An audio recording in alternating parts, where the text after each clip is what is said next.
Welcome to MedEvidence, where we help you navigate the truth behind medical research with unbiased, evidence-proven facts. Hosted by cardiologist and top medical researcher, Dr. Michael Koren. Hello, I'm Dr. Michael Koren, the executive editor of MedEvidence.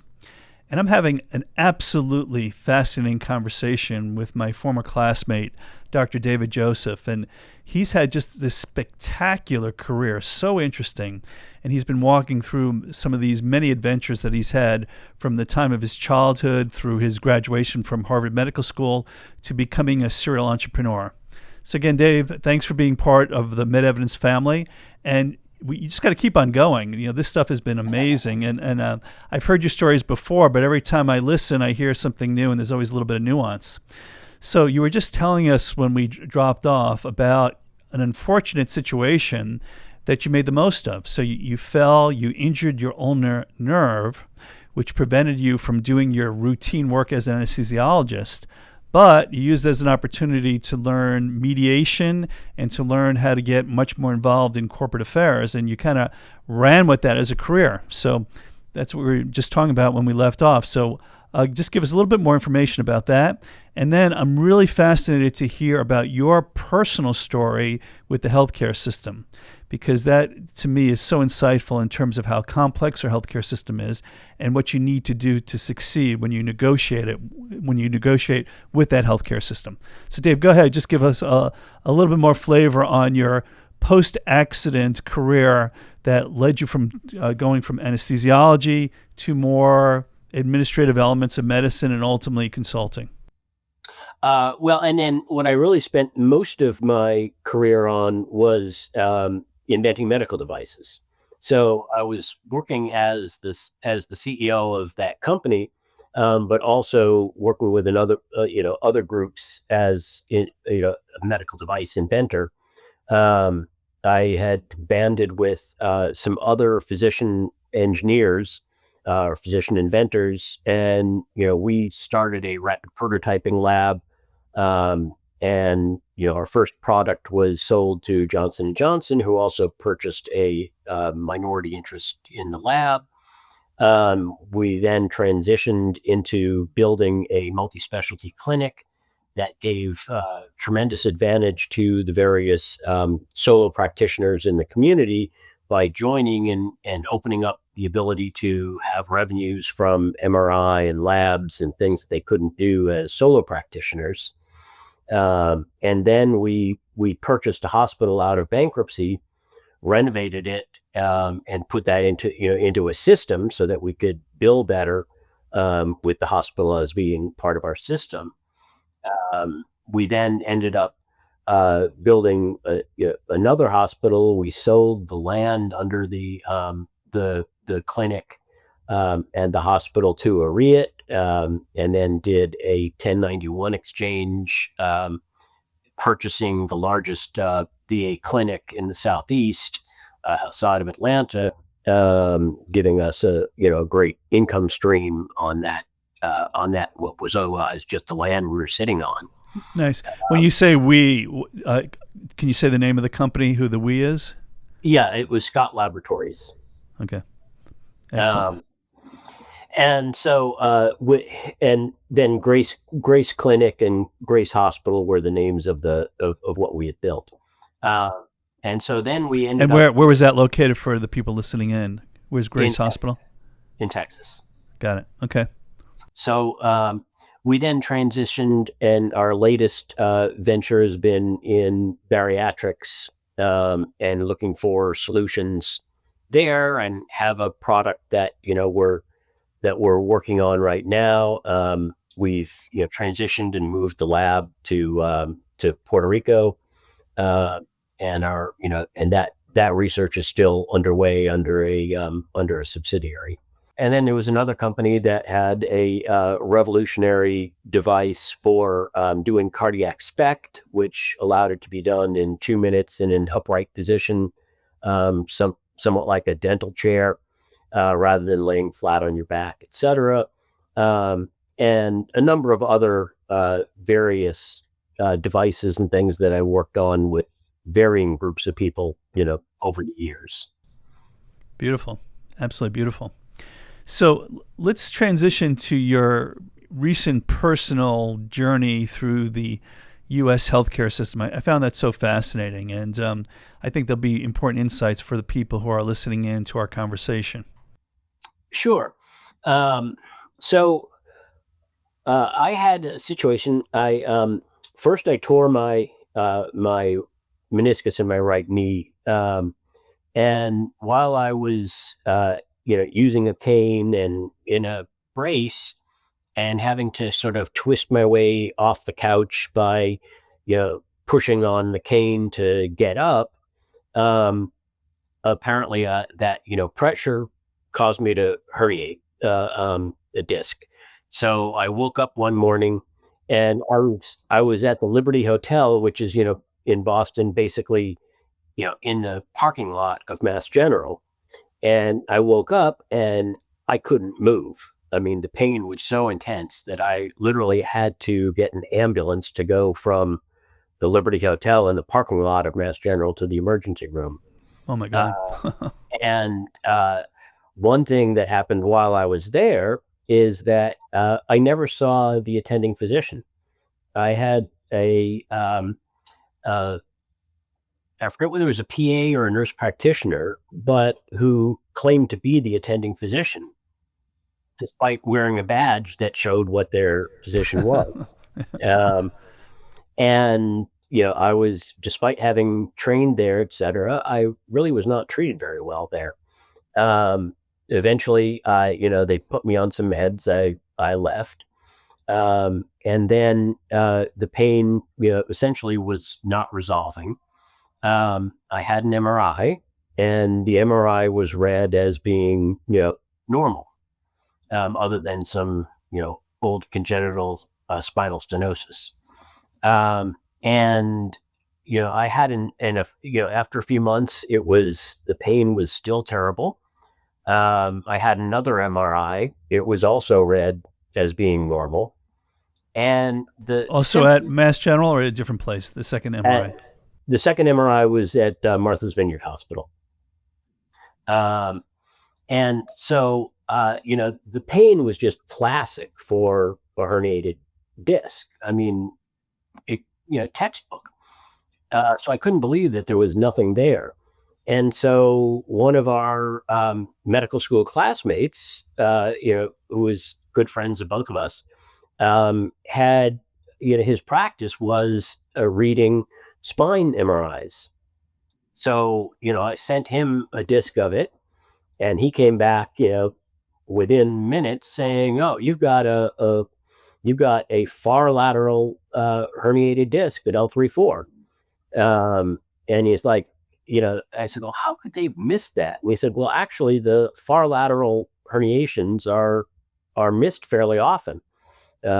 He's like, "Because this is all I do. I look for it, on every film." And so now at least I had a diagnosis. And I would start to get better, and then it would suddenly get worse again. Start to get better, suddenly worse. Well, so I went through a year of conservative treatment, which basically was medications. They put me on gabapentin, and I had a language issue as a result of that. I would have pause vocalizations. I would be talking, and without even realizing I was doing it, I would go silent for 30 seconds, a minute, Really? minute Wow. and um, and it was something that just did not work well when you're in the boardroom of Fortune 500 companies and things I like can that, to imagine. suddenly just Yep. freeze. Yep. They switched me to uh, Lyrica. Same thing, kept on, didn't go away, went off of that, and then it went away within, a short period of time. Mm-hmm. Um, and so finally, after a year of this terrible pain syndrome, I decided, okay, it's time to have surgery. And so I went to someone at the Brigham, a neurosurgeon there, who I met with, and he went over the MRI with me and said, "Okay, well, we could do this, in a, minimally invasive procedure, and, you'd be out the next day, and, very little recovery, etc. And I was like, okay, great. And then I called a few people that I knew at the Brigham, who told me that neurosurgeon was known as Dr. Blood. So I decided that, that was probably not a good place to have this procedure, a good surgeon for me. And so I decided, I should have 3 consults. So I went to another, I went and saw somebody at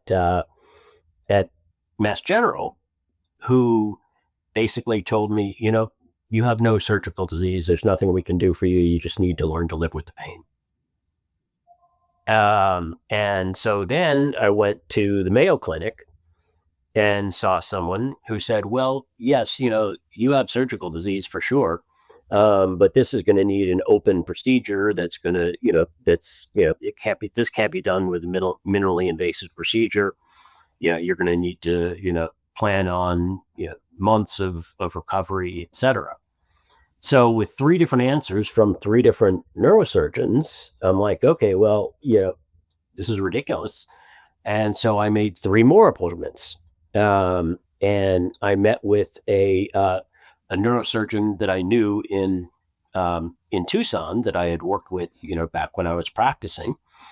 And, he looked at my MRIs and, and said, well, did you have this test? And I'm like, no. And he's like, well, there's no way to know whether you need a minimally invasive procedure or a big open procedure unless you've had this test. So let's go over to the, the radiology office and have them do this test, see if, if there's spondylolisthesis. And so had the test, and he's like, okay, good. You don't have spondylolisthesis. So we could do this with a minimally invasive procedure. And I was like, okay, great. Then I went to one up at Barrows Neurosurgical in Phoenix, who confirmed that it could be done in a minimally invasive nature, but, had terrible bedside manner and just, wasn't a good fit.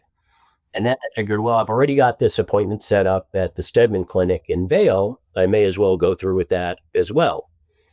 And when I made the appointment, they said, okay, well, your appointment is, at 8:30, plan to be there until about 12:30.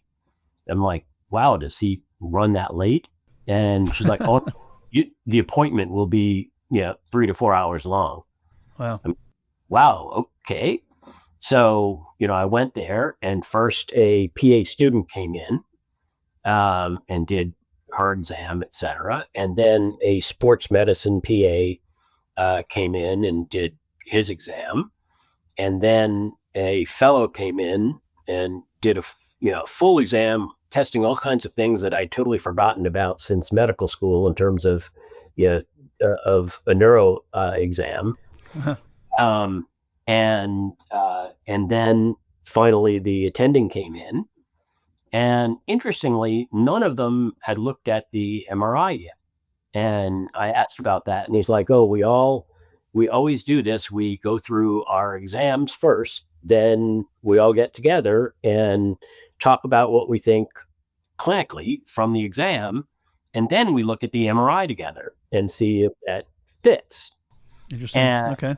So this was, I realized, the first time anybody had actually looked at my back, let alone touched my back, in 6 consults. Oh my God. Isn't that interesting? Wow. And so, they came back. He said, okay, we agree this is something that can be treated with a minimally invasive microdiscectomy. I had already watched a video that he had on his website of doing it, so I see how careful he was, etc. And so I said, oh, okay, I want you to do it. I definitely, want you to do this procedure. And this was in September. And he said, well, I have some openings the week after Thanksgiving. And I'm like, oh, I can't wait that long. I need relief. And like, well, I don't know what to tell you. That's, that's when our next opening is. And I said, well, you know what? I'm just going to stay here in Vail, and I'm going to be NPO after midnight every day and check every morning to see if you've had a cancellation. And he laughed, and I said, no, I'm serious. And he's like, let me go check on something. And he went away, and he came back, and he's like, I'll tell you what, I can do you tomorrow as the last patient of the day. I'll do it at 7 o'clock in the evening. He said, if you can get get cleared by medicine, and get all your labs, et cetera, done. And I pulled out of my blazer jacket all the labs, the workup by my primary care physician, et cetera, and said, here you go. It was like, okay, well, I'll see you at 7 o'clock tomorrow night. Wow. I love it. Then, persistence, my friend, persistence. Yes. Yes. And then, the second I woke up from the anesthesia, I knew the pain was gone, completely gone. And he said that the reason that I kept getting better and then getting worse was that I had bone spurs, and there was a lot of fragment in there as well. So there's no way I was ever going to get better with conservative treatment because those fragments and bone spurs were there. Irritate the nerves. Yeah. Wow. Yeah. Incredible story. So it's such an incredible story because, one, unless you were so incredibly persistent at each step along the way, you would have never gotten to the solution. And two, it shows you that there's, in modern medicine, a loss of connecting with people in the way that's really time-honored and effective, with actual exams and actually digging into what's going on with the person rather than just looking at an x-ray and deciding that something can or cannot be done based on that x-ray. So to me, that's such a fascinating story and really a tribute to your persistence and creativity to actually get to the place where you, one, found the right diagnosis, two, found the right surgeon, and then ultimately got relief. So great story. I love that. Yeah, it was remarkable. And, and then this is someone as a physician, not, someone else might have just accepted the doc at Mass General who said, oh, you have no surgical disease. You'll have to learn to live with the pain. Absolutely. Crazy. Unbelievable. So let's transition to our last topic of conversation, which is your super interesting career as an artist.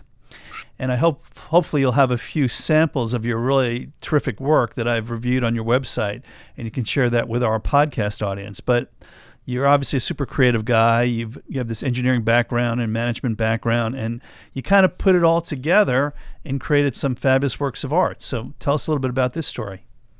Sure. Well, so I've always been a travel photographer. I mean, as a hobby, I've done that for years. I've been to 133 countries on all 7 continents, and have photographed all over the world. During COVID, it was driving me crazy that I had to cancel trip after trip after trip, and felt like I had no outlet for my creativity.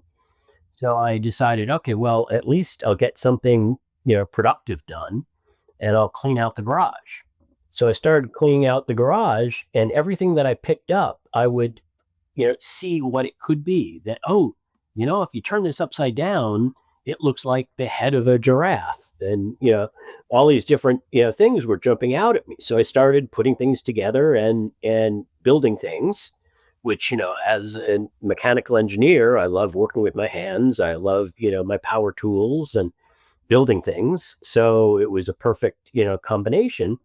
And I started creating this art. I found that there was a definite audience for it. And so I applied for a membership in, the oldest gallery on Martha's Vineyard that, started in 1954, which has a very competitive jury process. And I felt I was like too early in my career to apply there, but I was encouraged to go ahead and apply. And sure enough, I was accepted.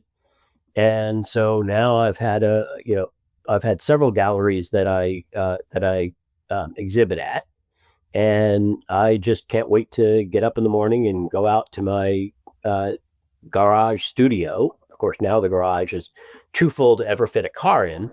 let alone clean out the garage, but and start building things.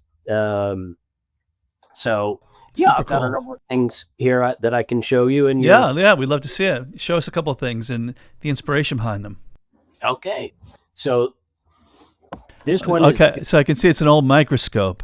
yes, it's an old microscope, and the part from here has been moved up to here to be the head.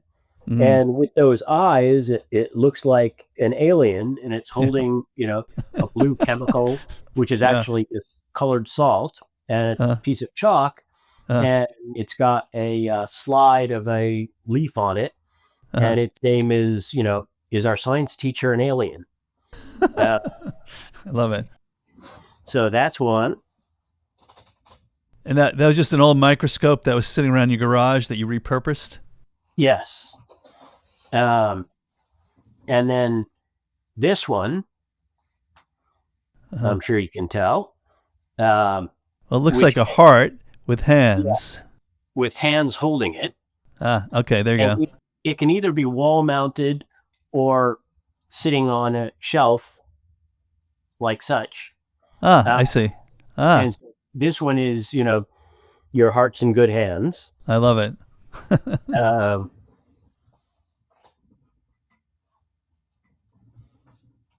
This one is my first double-sided one. So this is Dr. Jekyll and Mr. Hyde. So a paintbrush. With the handle up, it's Dr. Jekyll. Uh-huh. And with the handle down, it's Mr. Hyde. That's so funny.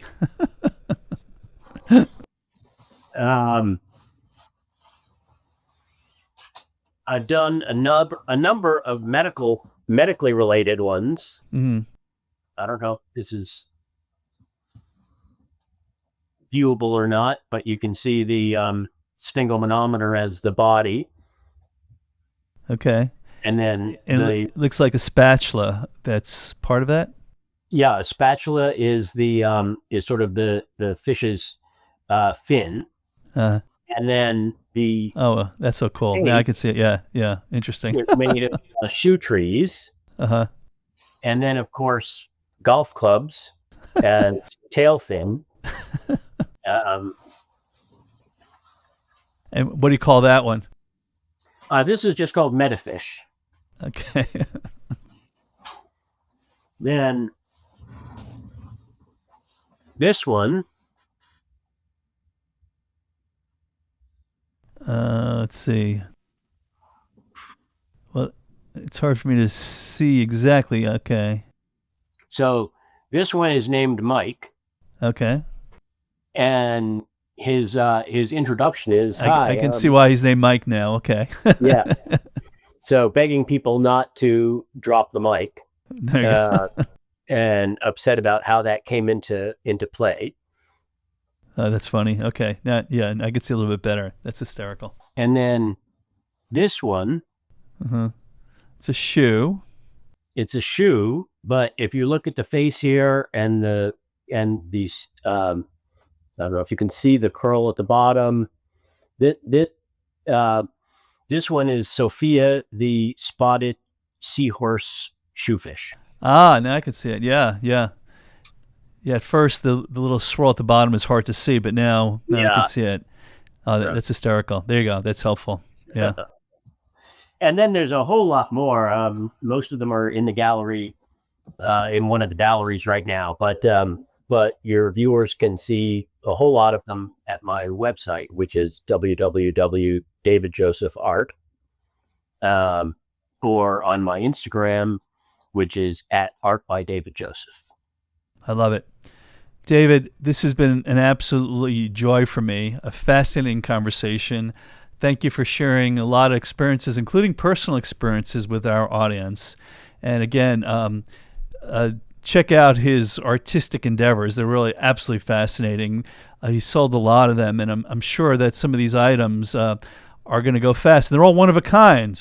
Am I not mistaken about that? Correct. They're all one of a kind. So, once somebody gets the mic or somebody gets the seahorse, that's it. You have to wait for the next generation to get another one. That's right. Well, Dave, again, this has been a lot of fun for me. Thank you for being part of our MedEvidence family, and we'll definitely circle back with you for another podcast sometime in the near future. Sounds good. I've had fun too. Thanks for joining the MedEvidence podcast. To learn more, head over to medevidence.com or subscribe to our podcast on your favorite podcast platform.